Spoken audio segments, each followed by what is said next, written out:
Today, I wanted to take the opportunity to go over some pitch decks with you and review them together live via video, where you can see and hear my comments on what I think makes a good pitch deck, what pieces of a pitch deck were the most compelling, and maybe even some feedback on some things that I think, based on my experience with pitch decks, that the authors may have done wrong.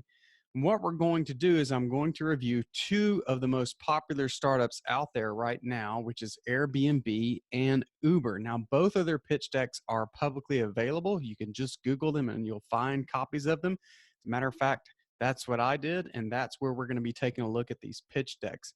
One of the things I think you're going to notice that's really different is that one of the pitch decks is twice the size of the other one. But we'll go through each of those slides and you might come to understand why that's okay. Typically with a pitch deck, you only include around 10 to 12 slides, and that is what one of the startups did. But there are instances where it's okay to extend the length of that pitch deck. What's most important is when you are pitching from a pitch deck is that you keep your message succinct, that you tell the story of your startup, and that you keep the time down. So if you have a 25 or 30 page pitch deck, that's okay as long as you're keeping your pitch relatively short. If you're ending up going on for 50 minutes, 45 minutes, an hour, then you're going to lose investors. They just don't have that kind of time. And that will oftentimes show that you are not able to succinctly tell the story of your startup and why you need an investment from an investor. So keep that in mind as we look at these two. You're going to see quite a few differences. I'm going to talk you through each slide at a time, and hopefully you can take the lessons from this and use that in your own pitch deck design.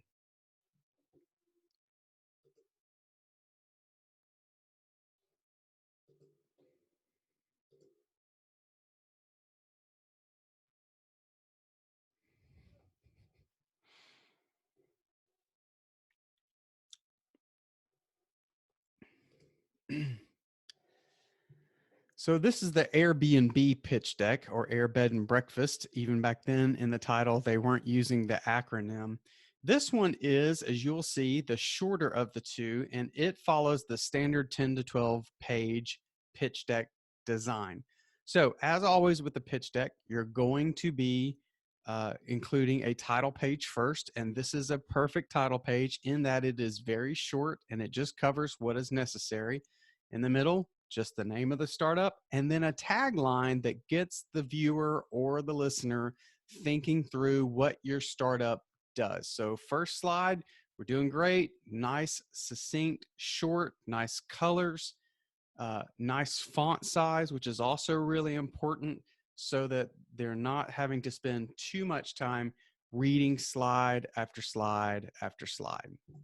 Okay, slide 2, and this is the standard second slide for a lot of pitch decks, and that it may be one of the things you'll see as we compare these two is that they don't necessarily follow an exact template from one to the next, but you'll see some consistent themes along the way. It is very common to include as your second slide the problem that you're solving. In some instances, people will call it the pain point that you're solving. So here is what Airbnb saw as the problem they were solving at the time. Price is an important concern for customers booking travel online. Notice that doesn't immediately talk about rentals, right? They're just talking about price as a pain point immediately. Then they jump into hotels leave you disconnected from the city and its culture. Interesting, right? So they're already alluding to this idea of when you rent from someone who owns the home and you're staying in their home with them, that you have the ability to connect with these people, the culture, and learn more about it. So they're already saying it's not just about price or amenities and things like that. No easy way exists to book a room with a local or become a host. So if you were looking to couch surf back in the day, you had to call friends. Well, what if friends weren't available or they didn't want you couch surfing? Now they have a pain point that they can solve and hopefully get paid for. So let's take a look at their solution slide. So notice here, we're starting to use a little bit of imagery. Again, the thing to notice is this isn't fancy, right? It's still just a blank white template with some colors and a couple of words. We're not getting too fancy. I've seen a lot of pitch deck designers get overly fancy with their artistic design. You do not need to hire a graphic designer to do your pitch deck. If you want to, that's fine, but you do not necessarily have to do that to get an effective pitch deck. So slide 3, we're on to solution. Definitely the standard pitch deck template so far: title, problem, and solution. And really quickly look at this in one sentence and a couple of images. They tell you how they're going to solve this. A web platform, notice the bolding to call that out, where users can rent out their space to host travelers to, and here we go. This is showing the value proposition. They're going to save money, make money, and share their culture. So this makes it really clear the type user that would really want to offer their house or rental or whatever it is on Airbnb. Next slide is market. This is getting a little bit away from the standard design, but it works well because it's going to quickly impart to the viewer what is important about this market. And remember, Airbnb was one of the first to do it. So with market valuation, over 630,000 on temporary housing. Now, in today's time, referencing this couchsurfing.com site may not have been as impactful, but I imagine at the time that was where a lot of people were going to do these type things, right? So notice a reference. What they're saying here is there is a user base. There is people who are using sites like Couchsurfing in order to find temporary housing. Then they go on to say temporary housing listings on San Francisco and New York City Craigslist from those dates was 17,000. Again, may not sound like a lot in today's time, but at the time it was.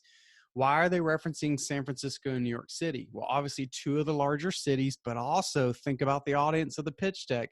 It was investors, and investors typically are in these big cities like San Francisco and New York City. So they're already driving home. Now, one of the things I don't see on this slide, it may be on some subsequent slides, but on this one, what I'm not seeing is the growth of this category. What is the cumulative aggregate growth rate? That is something I regularly include on a pitch deck slide like this to show that there may be this many people, but it's projected to grow at 25% year over year, or even 8% year over year. So not only is it showing that there's a significant market size right now, they're using this to validate the market, but what is it going to be? So hopefully they're going to get to that. They may not. Oh, there we go. Here we are. Market size. So very succinct. These pie size or circle charts make it very obvious that it's a big market. $1.9 billion trips booked. Now, the thing I don't like about that statement is that's not specific to hotels, right? It doesn't make it clear that it's specific to hotels. Could that be books trip not includes airline numbers, other things, right? So not clarifying exactly the distinction here that this is about hotel rooms and things like that. Budget and online trips, 532 million, serviceable available market. Here's my concern with that point. I'm not exactly following, at least without the voiceover of someone presenting the pitch deck, why that's really important to me today. There's 532 million budget and online trips done. Okay. So then there's 10 million trips with Airbnb. Okay. So on the right, I definitely get it. They're saying, hey, look, we are already carving out market share out of this market. And as a reader of this pitch deck, I can think to myself, well, if they've already done 10.6 million, they're definitely carving out market share. But with 1.9 billion total, then there's still room to carve out even more market size. So that really helps. But again, that middle bullet point, I'm not so sure where they're going with that. There could have been a little bit better verbiage or clarification. Now they're jumping into their product, and again, very succinct. Now here you notice we're starting to use some imagery. On this type slide, when you do a pitch deck, it is absolutely perfect to go ahead and use a picture of a prototype, picture of your application on iTunes, and how it's used. Notice they use 3 different pictures to show, or at least tell the story of what you do. So even without any voiceover, I can see search by city. Okay, that's the left image over here. So I can tell that you can do that. You can see a map, great. You can see a one picture, right? People are used to doing that with online hotel rentals or VRBO, that type thing.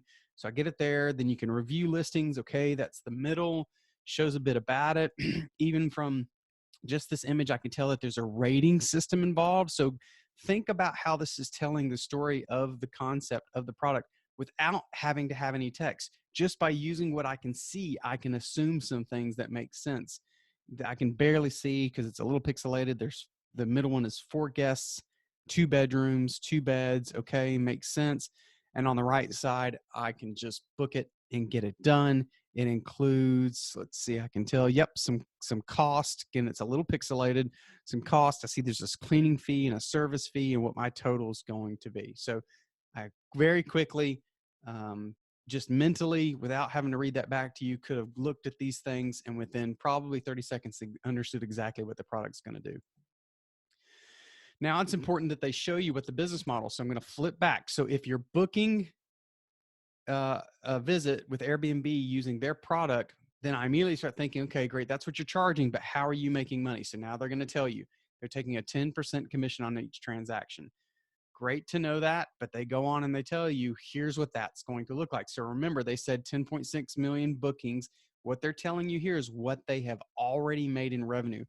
Significant, impactful statement to make. Not that we guess we're going to make this much money, but in their instance, since they were already live, here is how much we have made just in this small time period across this many trips, right?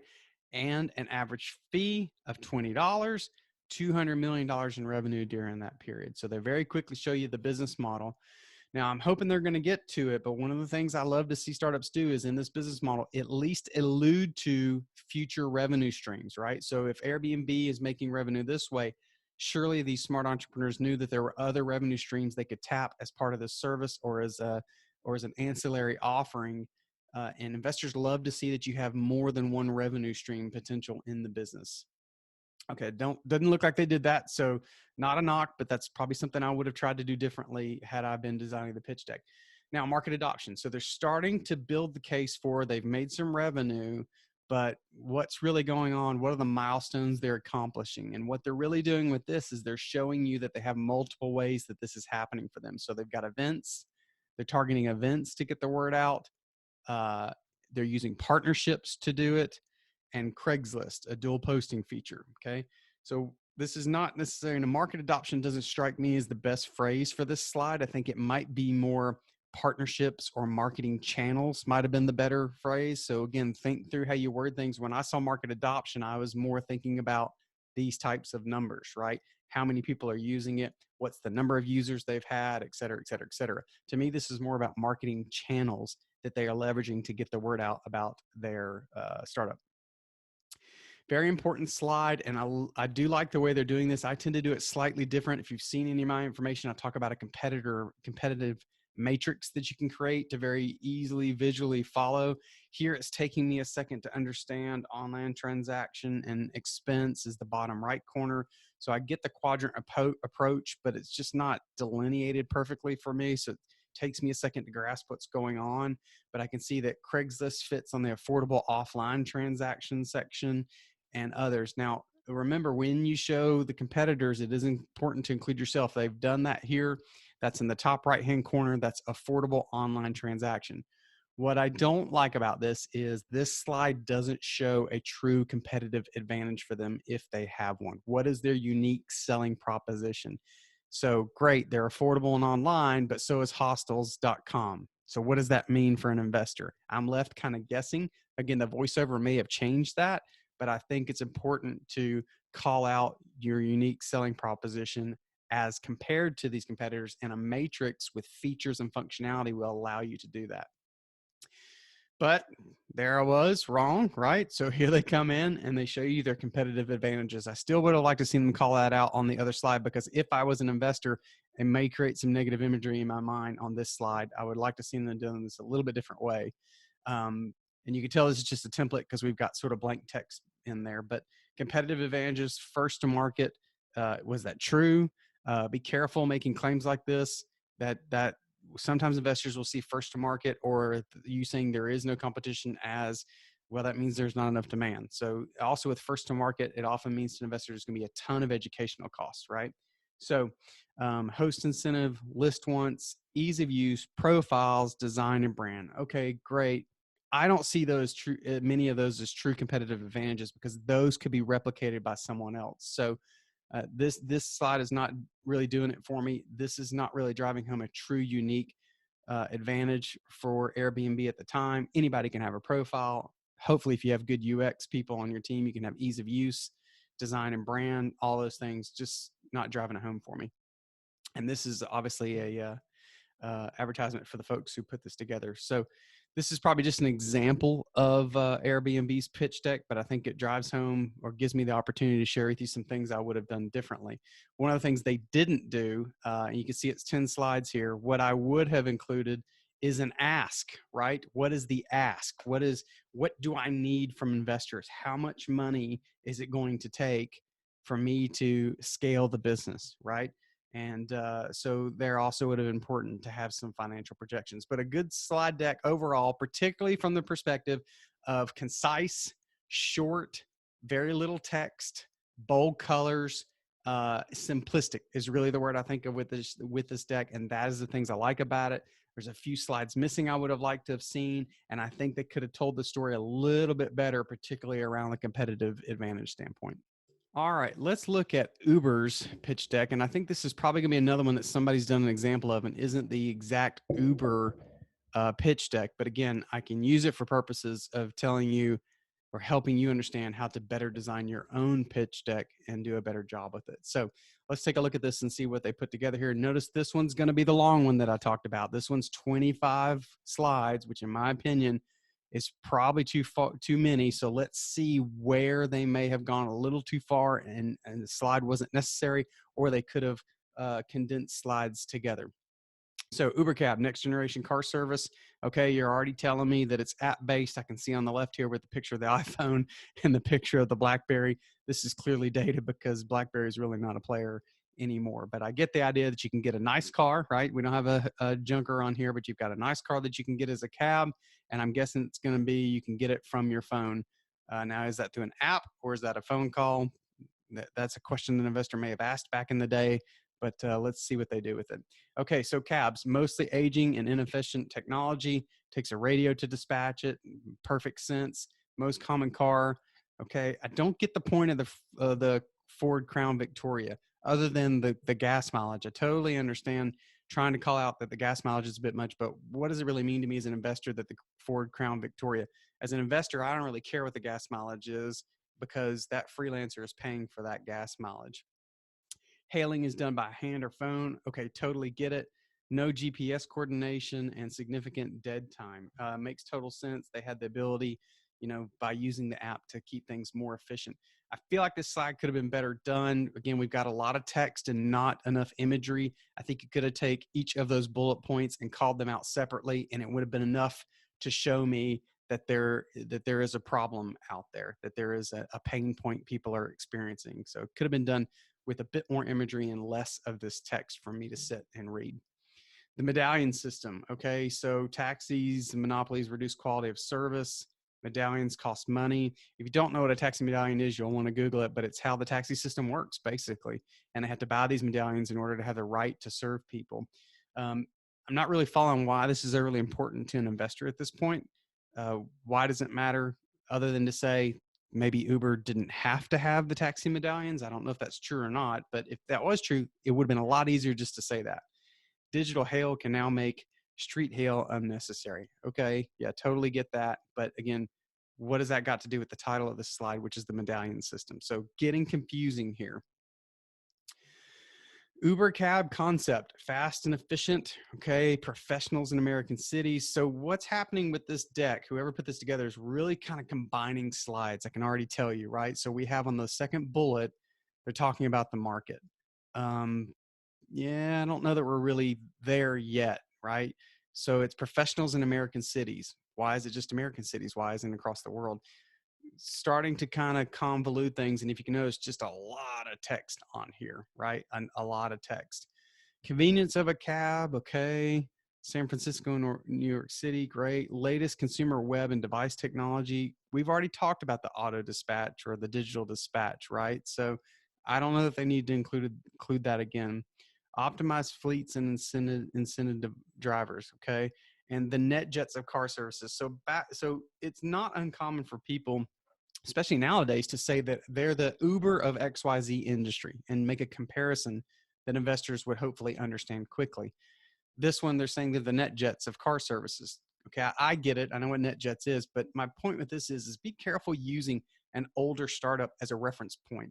There may be some negative things. Well, Uber is a perfect example, right? If you go back and look at the news, they've had some challenges along the way. And so to compare yourself to them can also invoke those negatives. So I would encourage you to steer away from that. If it takes you making a statement like that to make an investor understand what you're doing with your startup, then you're doing something wrong.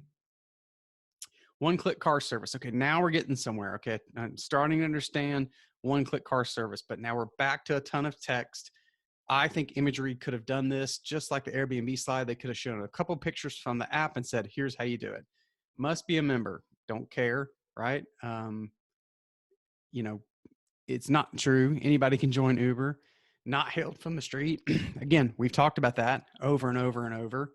And guaranteed pickup. Okay, that's an interesting point. What does that got to do with one-click car service? So we're still combining things on slides, not calling them out distinctly. And if we're only 5 slides in, guys, but if you take a look, I'm going to start to flip back through them. You'll notice that they're just not telling the story. The Airbnb presentation, slide by slide, built on a story. This one's not doing that. It's kind of ping-ponging all over the place, and it's leaving me confused. At this point, if I'm an investor, I may have already slid back my chair from the table. I may have already started to think about something else because you're losing my interest. You're not doing a good job telling the story succinctly. Some of your points don't follow, and they cause me to question you as a startup founder. Key differentiators, members only, okay? Pickup, easier than calling. Luxury automobiles, okay? Not necessarily true. Again, I don't think that this is clearly not the original Uber pitch deck. This is someone trying to build one as an example, but again, it serves the purpose of what we're doing together, which is me critiquing them and giving you examples of what works and what doesn't work. High-tech solution, okay? So again, this is stuff that could be compared. Well, if it's a key differentiator compared to who, right? They may talk about competitors here in a second, but who are the competitors? Who are you comparing yourself to? That should have came first. Now you're telling me how you're different. But who do you compare yourself to in the first place so that I can decide if you're different as an investor? Operating principles, okay? This is not important to me. It's great if you have a mission statement or something, but I don't really care. The first time I'm looking at your startup, I don't really care what your operating principles are. Of course, it's going to be profitable. That's the whole point, right? Last bullet point. So I don't think that some of these, excuse me, as I look at them, are clearly could be, let's say, differentiators, prepaid cashless billing system, okay? Not true, taxis do things too, but my point is this could have been used differently as maybe some differentiators. Maybe you are computer coordinated and that is a differentiator. Now we're getting to a slide I like, which is we're back to sort of little text and some pictures, right? So one-click request, perfect.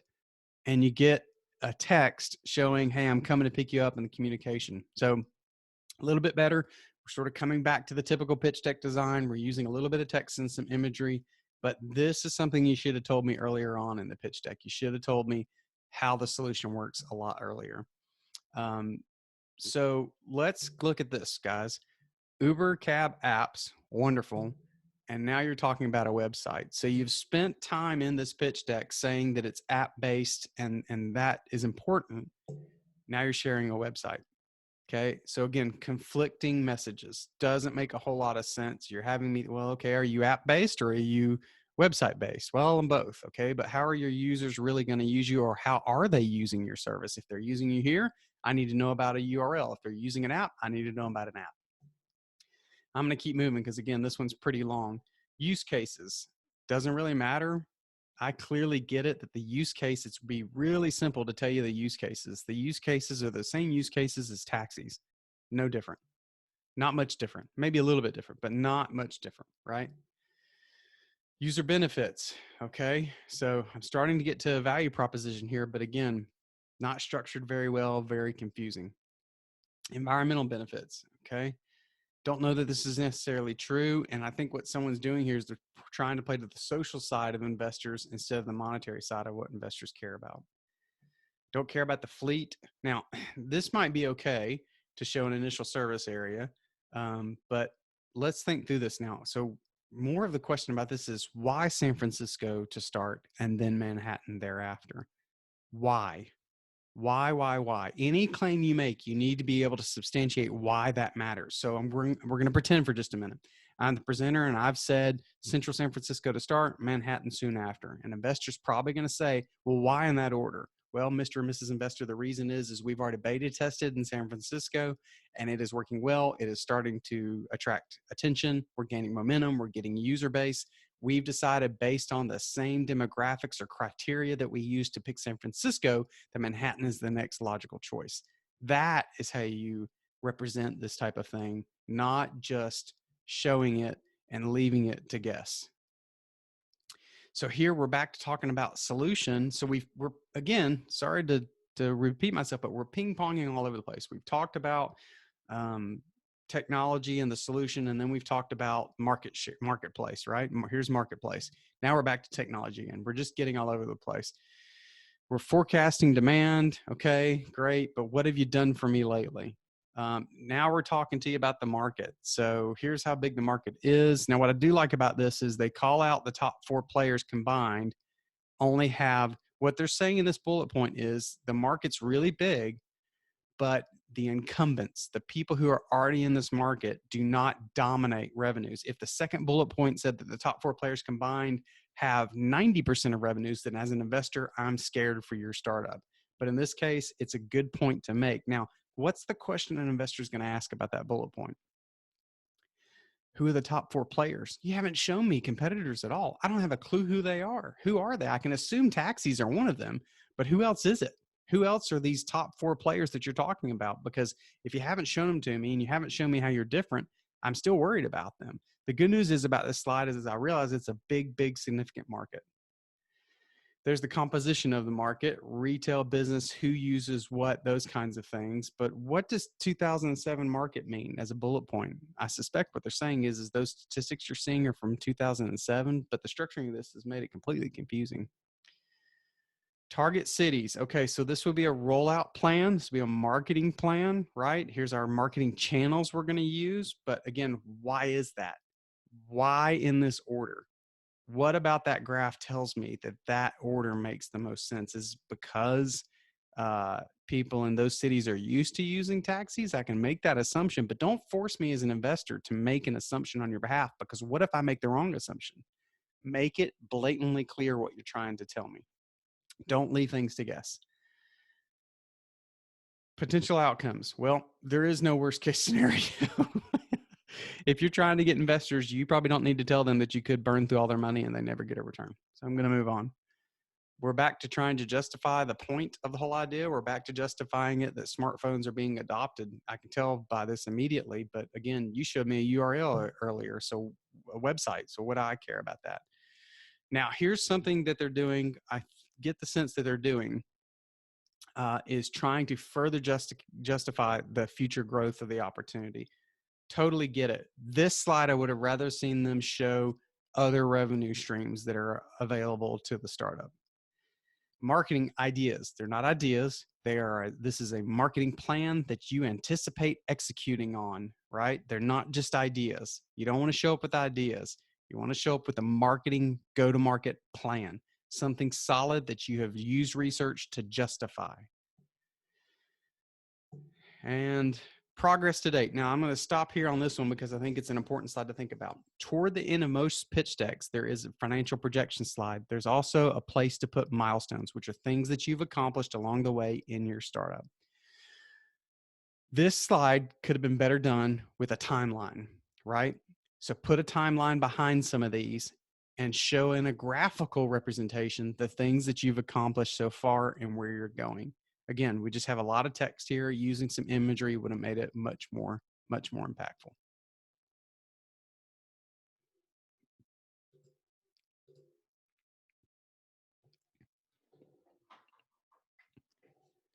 All right, so review of a couple of pitch decks. I hope that information helped you. The beauty of it is you can pause when I'm making different points and make notes. You can rewind and take a look at them yourself, which is something I'd recommend you do. Sit down with a pen and paper, think through the things that you know about a pitch deck or that you've learned about pitch decks, and think through how you would have done it differently. Again, those seem to just be probably not the real pitch decks for Airbnb and Uber. At least I hope not. But the point is that there are different ways to do pitch decks. But what really matters is that you're telling the story of your startup. You're building interest throughout the presentation and what you're doing. You're showing that you're capable of accomplishing some things as a startup founder. And toward the end, once you've told that story, it's a lot easier to say to the investors, and here's what I'm going to accomplish, like the milestone slide that I talked about. Here's what I'm going to accomplish after these things. And I need this much money from you in order to accomplish those things and get you as an investor the kind of return that you deserve.